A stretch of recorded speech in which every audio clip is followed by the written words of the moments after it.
Lors de notre dernier partage, je vous ai parlé de ce commando allemand issu de la Moshava germanite, ce très beau quartier de Jérusalem qui s'appelle la colonie allemande.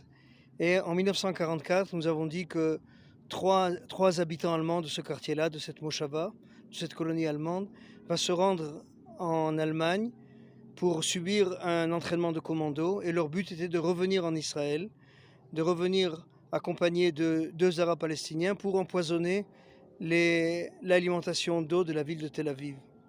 Et, et quelques heures plus tard, j'ai reçu un coup de téléphone de notre ami Simcha Feldberg, qui a ajouté quelques détails intéressants aussi.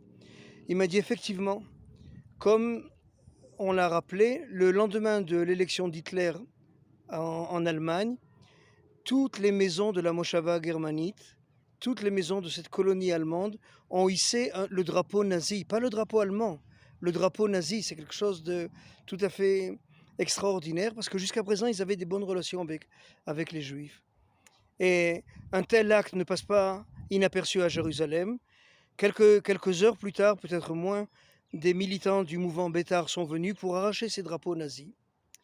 Et là, en redescendant, une fois qu'ils avaient le drapeau nazi entre les mains et qu'ils s'apprêtaient à le déchirer, ils ont rencontré des militants de la Shomer Hatzaïr, ce mouvement de jeunesse important, ce mouvement de jeunesse de gauche, on peut même dire d'extrême gauche, qui leur a dit « Mais qu'est-ce que vous faites ?» Et ils se sont opposés à cette action-là. Et là, on assiste à quelque chose de tout à fait surréaliste.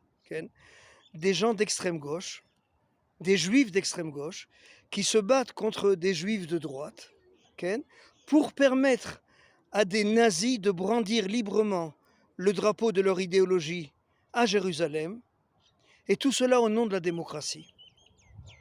Si c'était pas aussi triste, on aurait pu en rire.